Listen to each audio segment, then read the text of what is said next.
This is the Delta 3.5 to 21X. It's big, heavy, and maybe a little impractical, but still undeniably fun.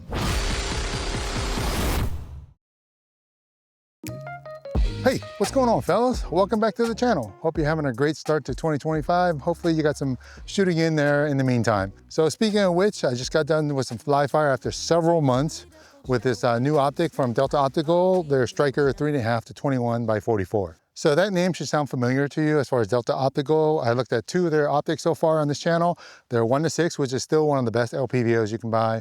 And they're 1:10. While it wasn't perfect, it did push the envelope as far as what you can actually do optically in such a small package. You know, I don't do a ton of precision shooting on this channel, even though I really like it, but I think you can still take the same approach as far as evaluating optics through the prism of performance shooting. So knowing that, we'll put it on a longer barrel with a high power scope. We'll see how far our barrel and ammo can take us. So let's get started. All right, so I mentioned their 1:6 earlier, which is the LPVO, but really you can't really compare it to this scope since this is an entirely different beast altogether. So if you're looking at this class of scope, my guess is size and weight and profile is really not that important to you as far as primary factors you're going to consider. So the first thing you're going to notice is this scope is long, it's 12 inches long, so it's going to take quite a bit of space on your rail and your handguard. Take that into consideration if you're considering bolting on a thermal clip-on. And the second thing as far as weight, so this is close to 30 ounces.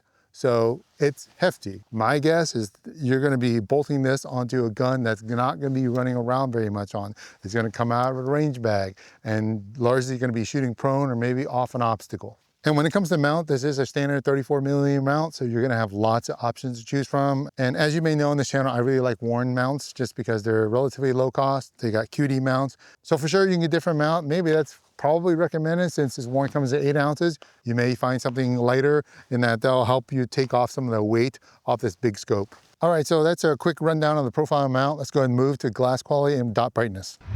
All right, fellas, so as far as glass quality, you know that the previous Delta Strikers, the 1:6 or 1:10, are known for really clear glass since they're all originated from the Japanese Low factory, which makes many of the high quality LPVOs. And looking through this Delta 3.5 by 21 should not disappoint because it's the same. So starting from the center and pushing out to the edge, where do I see distortion setting in? And this scope is very clear. It's not until the last 10% or maybe or so where the scope starts getting a little bit wonky. Now, if you start to zoom in, what I've noticed is maybe it gets around 18 is really when you'll see any significant distortion. It's more visible in low light and these type of conditions than it is in bright daylight. So in practical usage, you probably won't notice it very much. So in related to that, as far as sharpness and detail, if you just step through the magnification, you'll notice that the image quality and the sharpness and the detail kind of just stays sharp throughout, almost to the very edge of the highest magnification. So maybe until 18x or so is when it starts to get a little bit foggy. The image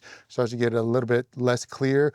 So in general, most scopes aren't at their best, at their maximum. So at 21x, you can tell, like in some of the footage, as I get closer to 21x, you can see the noticeably darkening of the image as the axis pupils start getting smaller. So I think from the lowest to 18x or so is really a scope usable range. 21x is really for, I'm only for zeroing.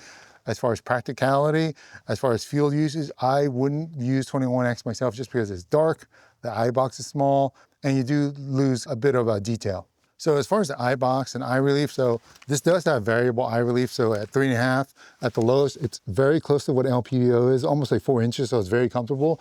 But as you zoom up to max, it's very close to like a prism / magnifier type eye relief. So you will have to move your head a little bit forward anytime you get closer to maximum range.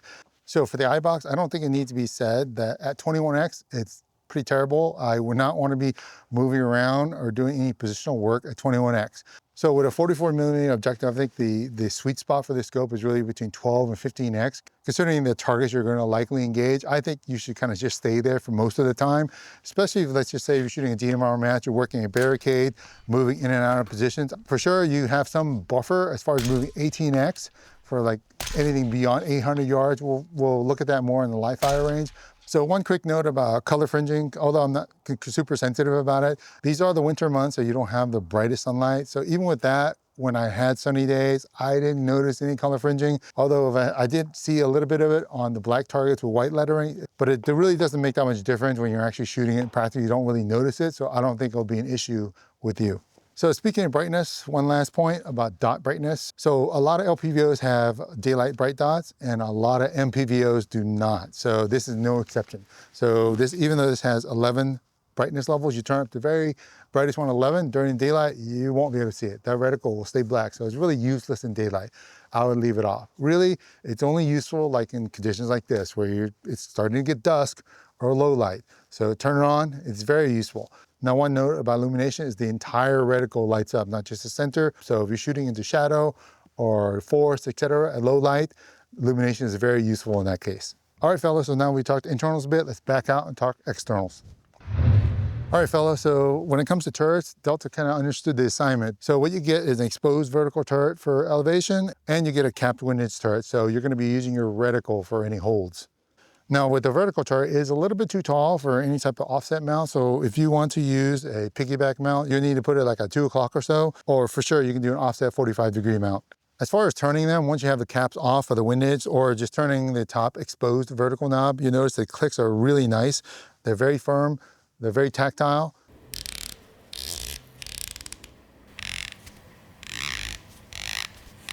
It's 0.1 mils between each click, so very standard and very precise. So as far as repeatability of these turrets, I did a tall tracking test at 100 yards, 1.5 mils at a time, all the way up to 7.5 mils, and all the way back. So this thing is tracking true with no problems. So one other thing I do like about the vertical turret is it does have toolless re-indexing, so you don't need tools. So all you gotta do is spin this top knob, pull the vertical turret up, re-index, and push it straight down, and spin it again to lock it into place. So looking toward the rear, you'll find the adapter and the throw levers. One thing about adapter is it doesn't have any index marks, so you kind of don't know where it is, how far off center it is that you've turned. However, it does have enough friction and that when you do turn it, it's going to stay where it is. So just make a note of that. So as far as this throw lever, it is really nice. It comes with a short screw-in throw lever, so go ahead and use that. It doesn't stick out very far, so it's not going to hang on anything. And also, as far as the pressure to turn it, it goes pretty quickly, so you can cover a pretty decent range and a decent motion, 180 degrees. All the lettering is big and bright, so you know exactly what the magnification level you're at. And on the left side, you find both the illum knob and the parallax / side focus. So for the illum knob, it goes from 1 to 11, and there's off position in between. So I think it's good that you can turn off in between levels, which is really nice. You generally won't use your illumination unless it's like darkish like this, right?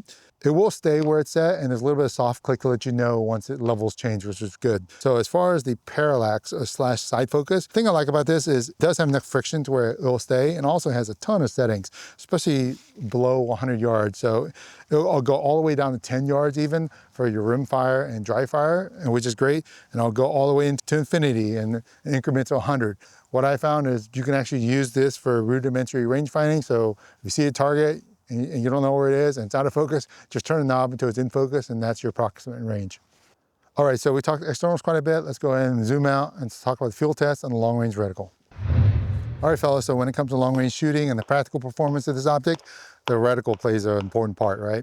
So this is a first focal plane optic. The reticle will grow and shrink according to your changing magnification. So for optics with this kind of the top range, first focal plane is really useful since the holes remain accurate no matter what magnification, but it does have weaknesses.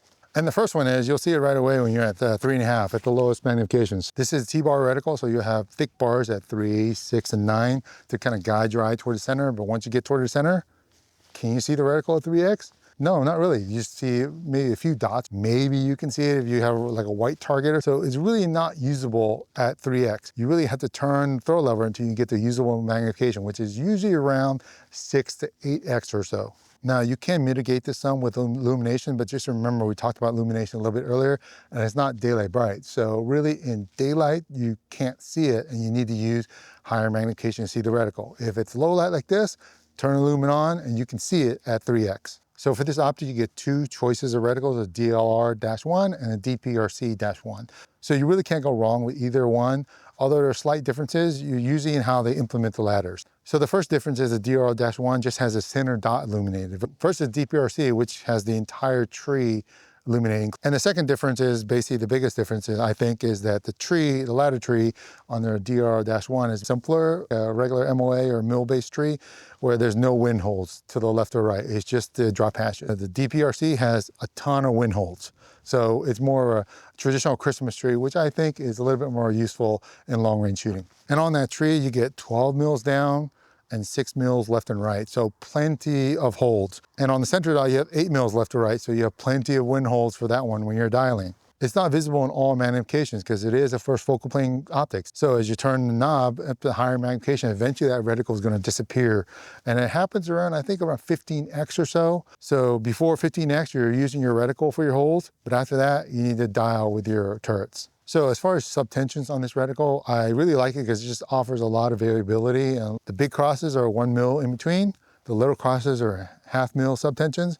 And if you also notice, there's little hashes, and those are like 1/4 mil. So really, you'll be able to aim very precisely with this optic. So one last thing I really like about this reticle, the DPRC versus DLR1, is that it has several hold under marks above the center reticle. It has 3 mils worth. So basically, if you want to spin up to like a 700 yard zero and you need to shoot a 400 yard target, instead of spinning back down, just use your hold under mark. So if you're shooting a match where you need to move between targets at varying ranges, that's a very useful feature to have. All right, so we talked about the reticle in depth, so let's go ahead and take this optic out to our KD range. We'll do some live fire with it, and we'll walk through that. We'll make sure our holds are accurate. I'll give you my impressions about what it's like using this optic in the field. So to prep for any long-range shooting, we first need to get our holds in Strelic or chair gun. As far as my test ammo and rifle, I'm using a PSA AAC 77 grainers, going 2650 with a 100-yard zero through a 20-inch white oak barrel. So it's a little bit longer than we're used to. Once that's in, we need to find our reticles. Unfortunately, you won't find either the DPRC or the DLR reticles in there. I'm not sure why, at least with the latest versions I have here. Therefore, you'll need to input your target distance, so Strelic will tell you your holds in mils. Then you use those holds to build out a dope card or a target list.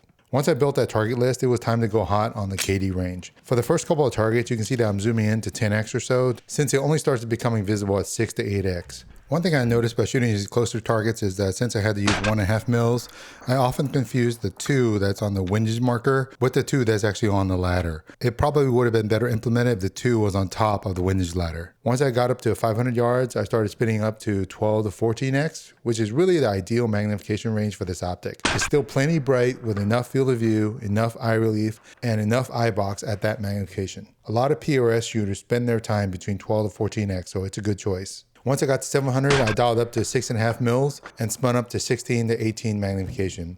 Eye box and clarity is still decent there, and I was able to still see my hits and correct for misses. There really isn't too much distortion yet, although you can start to see it creeping in at the edges. Now, once I got to 900, I spun up to the maximum at 21x, and as you can see, the optic is really not at its best there. You see quite a bit of distortion at the edges, and the image is pretty soft. But for sure, you can still use it, functionally it still works, and you can still see your hits, and especially your misses, but it's a little blurry. Personally, I consider myself lucky to hit the 1,000-yard gong, since it really is the maximum range for this ammo and my skill level. I'll call it a day at that. All right, fellas, so for final thoughts on the scope, should you buy the Delta 3.5 by 21? Now, the short answer is no, you don't really need it. But if you want it, and let's be honest, you kind of really do, I think you should go ahead and do the splurge. Because technically, when you stack it side by side, this really isn't a splurge as far as like medium and high power optics. Because if you look around, there's not that many optics at this price range that are offering these kind of features and this magnification. You have a few like 3.5 to 18s out there, which are really good, but nothing like this as far as glass quality and reputation. So who's this scope really for? So in practical usage, I can definitely see this scope being shot in a DMR match where your targets are inside of 800 yards, maybe out to 1,000 yards.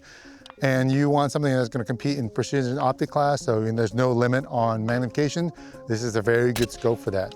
If you're doing a lot of bench rest shooting and you're shooting for groups at 100 yards, I can tell you at maximum magnification of 21x, you don't need a spotting scope. You can definitely see those little holes at that distance with this scope.